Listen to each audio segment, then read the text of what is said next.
Hello crypto investors, আমি Jeet and welcome to our new channel Bong crypto 2.0। এখন মার্কেটের কি অবস্থা প্রত্যেকেই জানেন। তো বিটকয়েন কেন পড়লো, এর চেয়েও দামি কোশ্চেন যে বিটকয়েনের এই পড়াটা বা প্লামেটটা কতদিন চলতে পারে বা কত দূর গড়াতে পারে। তার সাথে সাথে অল্ট সিজনেরই বা কি হবে, এবং অনেকেই বলছেন যে বিটকয়েন ইথেরিয়াম পার্টটা একটু কম করে অল্ট সিজন বা অল্ট কয়েন অ্যানালিসিসের পার্টটাকে একটু বড় রাখতে। তো আমি চেষ্টা করবো, বাট বিটকয়েন এবং ইথেরিয়াম যেহেতু ব্যাকবোন, তাই সেই পার্টটা কোনোভাবে বাদ দেওয়া পসিবল নয়। আমি ছোট করে দেওয়ার চেষ্টা করবো আমাদের ভিডিওতে, আর অল্ট সিজন বা অল্ট কয়েনের অ্যানালিসিসগুলো একটু পার্টটা বড় করে দেওয়ার চেষ্টা করবো। তো ভিডিওটা দেখতে থাকুন। অল্ট কয়েন বিষয়ে অনেক কটা অ্যানালিটিক্স আপনাদেরকে দেখানোর চেষ্টা করবো। ভালো লাগলে অবশ্যই লাইক দিয়ে মোটিভেট করতে ভুলবেন না। এই চ্যানেলটিকেও ভালোবাসা আপনারা দিন এবং সাবস্ক্রাইব করে নেওয়ার পাশাপাশি বেল বাটনটা টিপে দিতে পারেন, আর টেলিগ্রাম চ্যানেলে জয়েন হয়ে যেতে পারেন, যার লিঙ্ক প্রতিটা ভিডিও ডেসক্রিপশন সেকশনে পেয়ে যাবেন।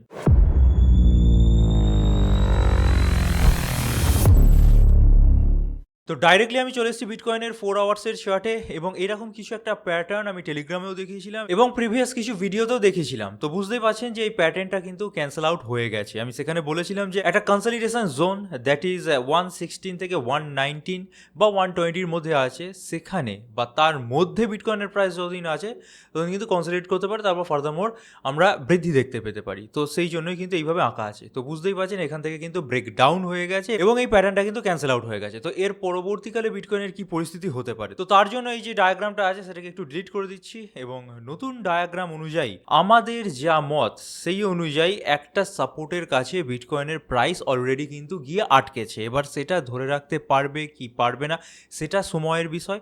এবার সেই সাপোর্টটা কততে আছে, মোটামুটি 1.15-র কাছাকাছি আছে, এবং এখানে লাল ডট ডট লাইন দিয়ে আমি কিন্তু দেখিয়েও দিয়েছি। তো এই প্রাইস লেভেলটা যদি ধরে থাকে তাহলে খুবই ভালো, এবং তারপর যদি আবার এই জোনের মধ্যে ঢুকে যায় বা 1,18,500 অর্থাৎ $1,18,500 ওপরে যদি কোনোভাবে উঠে আসতে পারে তাহলে খুবই ভালো।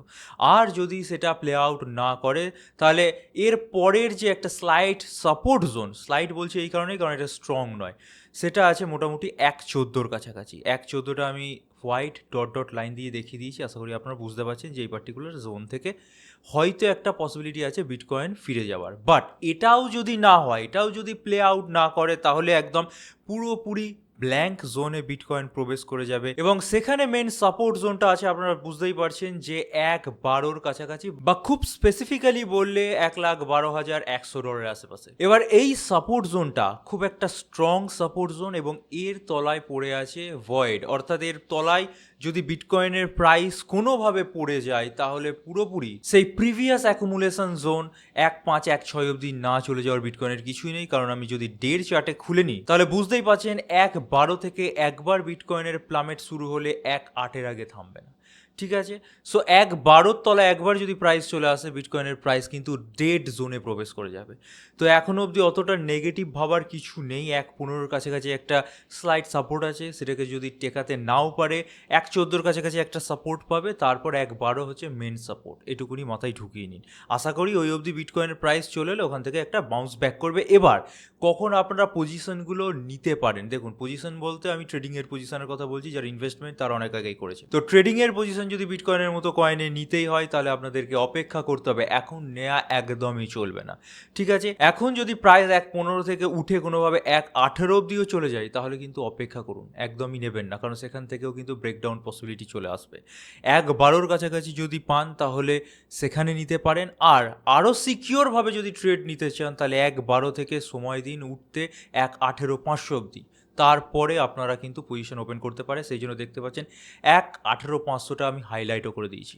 ঠিক আছে, এই হয়ে গেল মেন ব্যাপার স্যাপার। এবং কেন হলো এর পেছনে যদি কারণ দেখাই তাহলে একটু লিকুইডেশন হিট ম্যাপের দিকে আমাদের চলে আসতে হবে। মার্কেট বারবারই লিকুইডিটি গ্র্যাব করার জন্য যে দিকেই হোক না কেন সেই দিকে মুভমেন্ট করে। তো দেখা যাচ্ছিল 1.15-র কাছাকাছি ব্যাপক পরিমাণে লিকুইডেশন কিন্তু পেয়েছে বিটকয়েন, এবং পাবে নাই বা কেন, মার্কেট বাড়ছিল সেই সময়, অনেকের লং পজিশন অনেক বেশি লিভারেজ নিয়ে ওপেন করেছিল। তো সেই কারণের জন্য কিন্তু লিকুইডেশন গ্র্যাবিং ফেজ বলতে পারেন। এর পরের যদি ফেজটা দেখাই বা এর পরে লিকুইডেশন হিট ম্যাপ অনুযায়ী কোথায় কোথায় জোন আছে সেই বিষয়ে যদি ক্লিয়ার কাট ধারণা দিই তাহলে দেখতেই পাচ্ছেন তলার দিকে প্রাইস নামলে কিন্তু কিছু কিছু জোন পাবে, দ্যাট ইজ 1.11 পেতে পারে, 1.12 পেতে পারে, 1.14 পেতে পারে। ঠিক আছে, তো সেই কারণের জন্য ওই জোনগুলোকে আমি স্পেসিফাই করে বলে দিলাম ওই জোন অবধি নামতে পারে।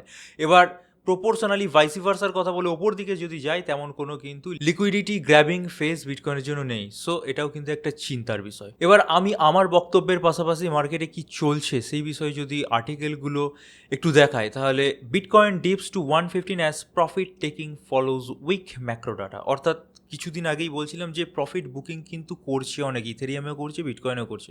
তো অনেকে মনে করছে প্রফিট বুকিংয়ের জন্য কিন্তু 1.15 অবধি বিটকয়েনের প্রাইস নেমে গেছে। এবার শুধুমাত্র এটাই কারণ নয়, এর পেছনে লিকুইডেশন হিট ম্যাপের যে কারণটা সেটাও আছে।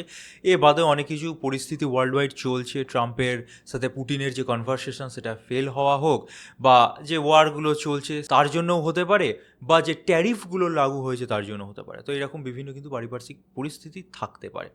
এর পাশাপাশি আরেকটা রিজন উঠে আসছে যে এই ফলটা কিন্তু বিটকয়েনের কিছু অ্যাবনর্মাল নয়, এরপরে কিন্তু ব্যাপক পরিমাণে ব্রেকআউট আমরা দেখতে পাবো বিটকয়েনের, এবং তিনটে কারণ দেখা যায়। দ্য ফার্স্ট রিজন ইজ বিটকয়েনের UTXO realized price distribution অনুযায়ী কিন্তু বিটকয়েনের 116, অর্থাৎ যেখানে এখন পড়ে আছে 1.15-116, সেটা একটা মোস্ট ইম্পর্ট্যান্ট সাপোর্ট, এবং সেখান থেকে কিন্তু বাউন্স ব্যাক করতে পারে, যেটা অলরেডি আমি জানিয়ে দিলাম।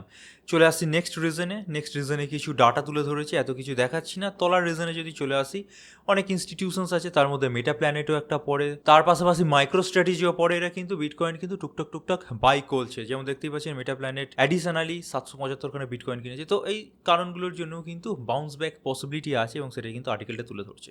তাও যত যাই হয়ে যাক না কেন, যেভাবে বুঝিয়ে দিলাম, যেভাবে সাপোর্ট জোনগুলো দেখিয়ে দিলাম, সেইগুলো আপনারা একটু মাথায় রাখবেন। পারলে আপনারা আপনাদের চার্টে লিখে নিন বা এঁকে নিন, এবং 1/12 তলায় যদি কোনোভাবে নেমে যায় তাহলে কিন্তু ডেড জোনে বিটকয়েনের প্রাইস প্রবেশ করবে, মার্কেট আরও সিরিয়াস হয়ে যেতে পারে। তো আমরা আশা করছি সেই দিন দেখতে হবে না। ঠিক আছে, এবার আমরা ইথেরিয়ামে চলে যাচ্ছি, তারপর অল্ট কয়েনগুলোর ওপর একটু ফোকাস করবো। চলে এসেছি আমরা ইথেরিয়ামের 1 ডে চার্টে, এবং অল টাইম হাই আর মেবি $20-25 জন্য ব্রেক করতে পারিনি। তো মনে করে নিলাম যে অল টাইম হাই বা টাচ করেছিল ইথেরিয়াম। তো টাচ করলে আমি বারবারই বলে আসছি এবং রিপিট করে আসছি যে একবারে ব্রেক করতে পারবে না, আবার একটু রিটেস্ট করবে, দেন আবার বাড়বে, আবার ফল হবে, আবার বাড়বে, সেটাই কিন্তু হয়েছে। এবং ইথেরিয়ামের প্রাইস আগের দিনের যদি ভিডিওটা চেক করে দেখেন, আমার যে ভিডিওটা, তাহলে দেখতে পাবেন বলেছিলাম যে $4,200 আশেপাশে কিন্তু আসতে পারে, এবং সেখান থেকে বাউন্স ব্যাক করতে পারে। তো পসিবিলিটি কিন্তু আছে, $4,200 আশেপাশে অলরেডি প্রাইস চলে এসছে। তো এখান থেকে বাউন্স ব্যাক যদি নাও হয়, তাহলে কিন্তু মনে করা হবে যে $4,100 বা তার আশেপাশে ইথেরিয়ামের প্রাইস নেমে যেতে পারে। এরপর কি সিচুয়েশন হতে পারে? Same situation. এইভাবে কিন্তু একটা পার্টিকুলার জোন বরাবর ইথেরিয়ামের প্রাইস কিছুটা ঘোরাফেরা করার পর কিন্তু $4,800 অল টাইম হাই, যেটা আগের বছর দিয়েছিল, সেটা ব্রেক করবে। একবারে কিন্তু ব্রেক করবে না, আবারও একবার বলে দিচ্ছি, একবারে ব্রেক করবে না। এবং সেই কারণের জন্য অনেকে জানতো সেটা, ব্যাপক পরিমাণে ইথেরিয়ামের মধ্যে শর্ট পজিশন ওপেন হয়েছে। এবং আর্টিকেলটা অনুযায়ী Ethereum faces sell pressure from foundation yet bullish persist. অর্থাৎ আমি যদি একটু ডায়াগ্রামটা দেখাই, ইথের নেট শর্ট পজিশন কয়েকদিনের মধ্যে ব্যাপক পরিমাণে বেড়েছে, অর্থাৎ ব্যাপক লিভারেজ নিয়ে ইথেরিয়ামের মধ্যে শর্ট পজিশন ওপেন হয়েছে। এবং যদি আপনারা আমাদের ভিডিওগুলো কন্টিনিউয়াস দেখে থাকেন, বারবারই বলছি, দেখুন একবারে ব্রেক হতে পারে না, একবারে ব্রেক হতে পারে না, এবার একবারে ব্রেক না হলে সামান্য তলায় পড়বে। তো সেই পড়াটাকে অনেকে কাজে লাগিয়েছে। আপনারা যারা ভিডিওটা সিরিয়াসলি দেখেন তারাও হয়তো অনেকে কাজে লাগিয়েছেন, আর যারা সিরিয়াসলি দেখেন না, এবার থেকে দেখুন। ঠিক আছে, তো এটা যেমন একটা রিজন ইথেরিয়ামের প্রাইস প্লামেটের, আরও কিছু রিজন আছে যে ইথেরিয়াম ফাউন্ডেশন কিন্তু কিছু ইথেরিয়াম সেল করছে। আগের দিনও বলেছিলাম, তো আবার দেখা যাচ্ছে সেম ফাউন্ডেশন আরও বেশ কিছু ইথেরিয়াম এখানে প্রায় 1,300টার মতো সেল করেছে। অর্থাৎ ইথেরিয়ামের মধ্যেও প্রফিট বুকিং পালা চলছে। এমনটা কিন্তু নয় এরা মেজরিটি পোর্শন বেচে দিচ্ছে, এরা হয়তো টোটাল হোল্ডিংসে 2% বেচলো, এবং এর জন্য মনে করার কারণে যে ইথেরিয়াম আর বাড়বে না, এবং ইথেরিয়াম পিক দিয়ে দিয়েছে বা বিটকয়েন তার পিক দিয়ে দিয়েছে, এরা অবশ্যই বাড়বে। বাট একটা ফাউন্ডেশন বা ইনস্টিটিউশনস চালাতে গেলেও কিছু পরিমাণ ক্যাশ সাপ্লাইয়ের প্রয়োজন হয়। তো মেবি সেই কারণের জন্যই কিন্তু সামান্য করে এরা প্রফিটে যেহেতু আছে সেল করছে। এবার বিটকয়েন ইথেরিয়ামের পালা শেষ করে আমরা যদি একটু অল্ট সিজনের ব্যাপারে চলে যাই, কারণ মেইন আপনাদের কোশ্চেন অল্ট কয়েনগুলো কবে বাড়বে, কারণ বিটকয়েন পড়ে গেলে অল্ট কয়েনগুলোর বাজে অবস্থা হয়ে যাচ্ছে। তো তার জন্য কিছু ডায়াগ্রাম দেখাচ্ছি এবং বারবারই বলে আসছি, অল্ট কয়েনগুলো কিন্তু অবশ্যই বাড়বে, জাস্ট আপনাদের পেশেন্সকে মার্কেট টেস্ট করছে। কোনো মার্কেট থেকে টাকা কামাতে গেলে পেশেন্স রাখতে হবে, সিম্পল হিসেবে। তো ফার্স্ট যে ডায়াগ্রামটা উঠে আসছে সেটা হচ্ছে বিটকয়েন / অল্ট কয়েনের চার্ট, এবং ডায়াগ্রামটা দেখে আশা করি বুঝতে পারছেন যে যখন এই ডায়াগ্রামের টপ মোস্ট পজিশনে আমরা থাকি তখন অল্ট সিজন কমপ্লিট হয়ে গেছে, এবং যখন একদম লোয়ার মোস্ট পয়েন্টে আমরা থাকি তখন অল্ট সিজন একটা শুরু হবে বলে মনে করি। তো এরকমভাবে প্রায় 2018 সাল থেকে হয়ে আসছে এবং একটা ফ্ল্যাগ প্যাটার্ন ফলো করে চলছে অল সিজন 1.0 125%। আবার ডায়াগ্রামে লোয়ার মোস্ট ফ্ল্যাগ প্যাটার্নকে টাচ করেছে 2.0 150%। এরপর অল্ট কয়েন 3.0 বা যে আপকামিং অল্ট কয়েন সিজনটা আমরা দেখতে পাবো তার স্টার্টিং কিন্তু অলরেডি হয়ে গেছে, কারণ লোয়ার মোস্ট পয়েন্টে টাচ করে গেছে এবং সেখান থেকে সামান্য বাড়ছে এবং একটা পার্সেন্টেজ ওয়াইজ দেখিয়েছে যে 200x রিটার্ন পসিবল আছে বিভিন্ন অল্ট কয়েনগুলোর মধ্যে। তবে এটা একটা অ্যাভারেজ ধারণা, ঠিক আছে, এরকম কিছু হয়ে থাকে না। তো এটা একটা ডায়াগ্রাম হয়ে গেল। নেক্সট ডায়াগ্রামে আমরা চলে গেলে এখানে কিছু চিট কোড হয়ে থাকে, যেটা শুধুমাত্র বিটকয়েন বা ক্রিপ্টোকারেন্সি মার্কেটের জন্য নয়, বন্ড, স্টক, যে সমস্ত গোল্ড হয়ে থাকে মার্কেটগুলো প্রত্যেকটার জন্য খাটে। এবং এই ডায়াগ্রামটা অনেকদিন আগে একজন বানিয়েছিলেন এবং এই ডায়াগ্রামটা তুলে ধরা হয় বিভিন্ন হিস্টোরিক্যাল ডাটাকে স্টেপ বাই স্টেপ বিচার বিবেচনা করিয়ে। এবার দেখুন, ডাটা ইজ পাওয়ার, প্রত্যেকেই জানেন। এখানে আমার মত বা আপনার মতের কোনো দাম নেই। যদি আমি বলি আমার মনে হচ্ছে এই সময় অল্ট কয়েনগুলো বাড়বে, আমার মনে হওয়ার এখানে কোনো দাম নেই। যা দাম আছে ডাটার দাম আছে। এবং প্রায় এখানে দেখতে পাচ্ছেন এই যে চার্টটা তৈরি হয়েছে 1927 সাল থেকে তৈরি হয়েছে, অর্থাৎ আজ থেকে প্রায় 100 বছরের আগের চার্ট। এবং কোন টাইম ফ্রেমের মধ্যে সবচেয়ে বেশি রিটার্ন দেয়, দুটো বুল মার্কেটের মধ্যে কতখানি গ্যাপ থাকে, এরকম বিভিন্ন ডাটা ক্যালকুলেট করে এই চার্টটা বানানো হয়েছে। এবং এই চার্ট অনুযায়ী কিন্তু 2026 বা 2025-এর লাস্ট এখানে যে সমস্ত মার্কেটগুলো হয়ে থাকে তার একটা পিক পেয়ে যাবো, সেটা বন্ড হোক, স্টক হোক, ক্রিপ্টো হোক, ঠিক আছে। সো 2026 ফার্স্ট হাফ ধরতে পারেন বা 2025-এর ওই নভেম্বর ডিসেম্বর ধরতে পারেন, তার মধ্যে কিন্তু আমাদেরকে বেচতে হবে এই চার্ট অনুযায়ী। সো দেখুন, চার্টটা এক্স্যাক্টলি মাথায় ছেপে নেওয়ার কিছু নেই যে এই চার্ট অনুযায়ী কাজ হবে, তবে যেহেতু বিভিন্ন ডাটার ভিত্তিতে এই চার্টটা বানানো, সব ফলো করা যেতেই পারে, ঠিক আছে। দুটো ডায়াগ্রাম দেখিয়ে দিলাম, দুটো ডায়াগ্রাম অনুযায়ী কিন্তু আশা করি বোঝাতে পারছি যে অল্ট সিজন কিন্তু সামনে এবং যে সমস্ত অ্যাসেট ক্লাসগুলো হয়ে থাকে তার মধ্যে টপটাও দিতে পারে, ঠিক আছে। চলে আসছি নেক্সট ডায়াগ্রামে এবং এখানে কিন্তু একটা খুব ভালো নিউজ উঠে আসছে। শুনুন, দেখুন, চাইনিজ মার্কেটটাও বড় মার্কেট এবং চায়নাতে প্রচুর পরিমাণে অল্ট কয়েন বানানো হয় এবং অনেক অল্ট কয়েন চায়নাতেই তৈরি এবং সেগুলো আমরা কিনেও আছি, ঠিক আছে। তো দেখা যায় একটা টাইম পিরিয়ডের মধ্যে চায়না থেকে বড়সড় ইনভেস্টমেন্ট আসে এবং এইরকমই কিছু ডাটার এখানে ক্যালকুলেশন করা হয়েছে। এবং অ্যাট প্রেজেন্ট শোনা যাচ্ছে নাকি চাইনিজ যে গভর্নমেন্ট বা তাদের যে ইনভেস্টার ক্লাস হয়ে থাকে তারা প্রায় 712 বিলিয়ন ইউয়ান, অর্থাৎ ওদের দেশের যে কারেন্সি, সেটা কিন্তু ইনজেক্ট করতে চলেছে ওদের বানানো অল্ট কয়েনগুলোর মধ্যে। সো এখান থেকেও কিন্তু বোঝা যাচ্ছে যে অল্ট কয়েনগুলোর মধ্যে কিন্তু টাকা ইনফ্লো শুরু হয়ে গেছে, বাড়ছে ইভেন, এবং আস্তে আস্তে বাড়বে। এবং এই ডায়াগ্রাম দেখো আশা করি বুঝতে পারছেন যে আমরা কিন্তু গ্রোথ স্টেজের মধ্যেই আছি। সো চাইনিজ অল্ট কয়েন কোনগুলো বাড়তে পারে, কোনগুলোর মধ্যে টাকা ঢুকলো, সেই বিষয়ে যদি একটা ডেডিকেটেড ভিডিও পেতে হয় অবশ্যই কমেন্ট সেকশনে লিখে জানিয়ে দিন। চাইনিজ অল্ট কয়েনগুলো নিয়ে একটা ভিডিও বানিয়ে দেওয়ার চেষ্টা করব, ঠিক আছে।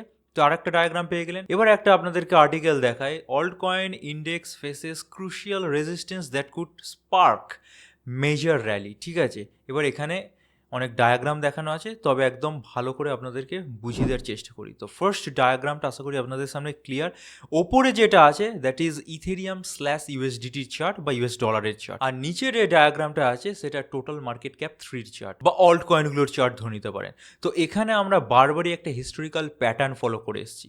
যখনই ইথেরিয়াম অল টাইম হাই দেয়, এবার অল টাইম হাই দিলে বুঝতেই হবে তার মধ্যে ব্যাপক পরিমাণে ক্যাপিটাল ইনফ্লো হচ্ছে, তার মার্কেট ক্যাপ বাড়ছে। যখনই ইথেরিয়ামের মধ্যে এরকম ক্যাপিটাল ইনফ্লো হচ্ছে এবং তার প্রাইস অল টাইম হাইয়ের কাছাকাছি চলে যাচ্ছে বা ব্রেক করে দিচ্ছে, তখন দেখা যায় সেমভাবে টোটাল মার্কেট ক্যাপ 3 চার্টে, অর্থাৎ বিভিন্ন অল্ট কয়েন যেগুলো আছে তাদের টোটাল যে মার্কেট ক্যাপ তার চার্টেও সেম প্যাটার্ন তৈরি হয় এবং সেখানে একটা ব্রেকআউট পরিস্থিতি তৈরি হয়। এবং আজকের ডেটে কিন্তু ইথেরিয়াম প্রায় অল টাইম হাইয়ের কাছাকাছি, সেখান থেকে কনসলিডেট করছে ঠিকই, বাট একটা সার্টেন পয়েন্ট 10, 15, 20 দিন হোক, তারপরে কি তো ব্রেকআউট হবে। তো সেই সময় কিন্তু টোটাল মার্কেট ক্যাপ 3 চার্টে আমরা ব্রেকআউট দেখতে পাবো, কারণ এই চার্ট দুটো আপনারা যদি একটু ফলো করেন সেমভাবে কাজ করে। তো একবার যদি আমরা এই টোটাল 3 চার্টে, যেটা $1 ট্রিলিয়ন আশেপাশে এখন মার্কেট ক্যাপ, ব্রেকআউট দেখতে পাই, তাহলে ইজিলি কিন্তু বিভিন্ন অল্ট কয়েনগুলোর মধ্যে পাম্প আসবে। কারণ বুঝতেই পারছেন previous all time high break করা মানে এরপর কত বাড়তে পারে সেই বিষয়ে কোনো আন্দাজা কারুর থাকে না। সো সার্জ হওয়ার কিন্তু একটা পসিবিলিটি বিভিন্ন অল্ট কয়েনগুলোর মধ্যে তৈরি হয়ে যায়, ঠিক আছে। এর পাশাপাশি আবার টোটাল 3 যদি আর একটা চার্ট দেখায়, এবং এখানে সাপোর্ট রেজিস্ট্যান্সে চার্ট দেখাচ্ছি না, এখানে বটম অ্যাকুমুলেশন এই চার্টটা দেখাচ্ছি, ঠিক আছে। এখানে একটু দেখুন, অ্যাকুমুলেশন হয়েছে, দেন একটা র্যালি এসছে, তারপরে আবার মার্কেট ক্যাপে ডিক্লাইন এসছে, বটম পেয়েছি, বটমের পর আবার অ্যাকুমুলেশন হয়েছে, দেন আবার আমরা অল্ট কয়েন 2.0 পেয়েছি, যেটা 2021 সালে পেয়েছি। আবার সেম সিচুয়েশন, বটম পেয়েছি, বটমের পর কিন্তু আবার অ্যাকুমুলেশনের একদম লাস্ট পর্যায়ে পড়ে আছি, যেখান থেকে ফার্দার মোর বা থার্ড অল্ট সিজন একদম দোরগোড়ায়, ঠিক আছে। তো এত সমস্ত কিছু দেখালাম, আশা করি বুঝতে পারছেন যে আপাত পরিস্থিতি তৈরি হয়েছে অল্ট কয়েনের জন্য, বিটকয়েন পড়ে গেলে অনেকটা করে প্লামেট হয়ে যাচ্ছে, সেগুলো কিন্তু আমার আপনার মতো রিটেলারদের টেস্ট করার জন্য, এবং সেটাও কি পেশেন্সের টেস্ট করার জন্য করা হচ্ছে। মার্কেট কিন্তু একভাবে কাউকেই প্রপোর্শনালি টাকা কামানোর সুযোগ করে দেয় না, প্রত্যেককে টেস্ট দিতে হয়, সেই পরীক্ষায় যে সফল হয় সেই কিন্তু মার্কেট থেকে টাকা বার করতে পারে। সো ইনভেস্টমেন্টের পার্সপেক্টিভ থেকে বলছি, যারা যারা জানেন যে অল্ট কয়েনগুলো পারফর্ম করবে এবং ঠিকঠাক অল্ট কয়েন কিনে রেখেছেন, তারা কিন্তু চোখ বুঝে একটা ঠিকঠাক সময় এন্ট্রি নেয়, তারপর ঘুমিয়ে যায় মানে মার্কেটে আপাত পরিস্থিতিতে কি হলো, একটু পড়লো একটু বাড়লো, সেই দিকে নজর দেয় না। দেন আবার সঠিক সময়ে যখন টাইম আসে তখন কিন্তু এক্সিট নেয়, এবং এইভাবে যারা কাজটা করে তারাই কিন্তু আলটিমেটলি প্রফিটেবল হয়। কারণ দেখুন, ক্রিপ্টো মার্কেটটা স্টকস বা বন্ডস বা এই গোল্ড মার্কেটের মতো নয়। এখানে যা হয় মানে অল্ট কয়েনের পার্সপেক্টিভ থেকে বললে সেটা কিন্তু 4 বছরের প্রিপারেশন এবং রেজাল্ট 15 থেকে 20 দিনের মধ্যে পাওয়া যায়। সো এই বলেই ভিডিওটা শেষ করছি, এবং ভয় পাওয়ার কিছু নেই। বিটকয়েন সামান্য প্লামেট করে গেল, অল্ট কয়েনগুলো প্লামেট করে গেল, আপনার কেনা অল্ট কয়েনগুলো আর বাড়বে না এমনটা ভাবার কিছু নেই। ইনভেস্টমেন্ট করে থাকলে, ঠিকঠাক জায়গায় করে থাকলে, এবং সেই কয়েনটার উপরে আপনার বিশ্বাস থাকলে চোখ বুঝে থাকুন। এতদিন অপেক্ষা করেছে, নভেম্বর অবধি অপেক্ষা না করার কিছু নেই। নভেম্বর, ডিসেম্বর, জানুয়ারি এই 3-4 মাসের মধ্যে যা হওয়ার রেজাল্ট আপনারা পেয়ে যাবেন অবশ্যই। সো অনেক কিছু বোঝানোর চেষ্টা করলাম, ভালো লাগলে অবশ্যই লাইক দিয়ে মোটিভেট করতে ভুলবেন না। কমেন্টে আপনাদের সলিউশনগুলো লিখতে পারেন যে আপনারা কি কি মনে করছেন মার্কেটের ব্যাপারে। আর চ্যানেলে নতুন হলে অবশ্যই এই নতুন চ্যানেলটিকে সাবস্ক্রাইব করে আমাদের সাপোর্ট করুন। বন্ধু বান্ধব, ফ্যামিলি মেম্বার্সদের হোয়াটসঅ্যাপ হোক, ফেসবুক হোক, টেলিগ্রামে হোক শেয়ার করে দিন, যাতে তারাও এই চ্যানেলটার বিষয়ে জানে, আমাদেরকে সাপোর্ট করতে পারে। আর টেলিগ্রামে জয়েন হয়ে যেতে পারেন, যেখানে রিয়েল টাইম বিভিন্ন আপডেটগুলো তো আমরা প্রোভাইড করছি, এবং তার লিঙ্ক প্রতিটা ভিডিও ডেসক্রিপশন সেকশনে পেয়ে যাবেন। So this is it for today. Thank you for watching our video. Stay safe, happy investing. Goodbye.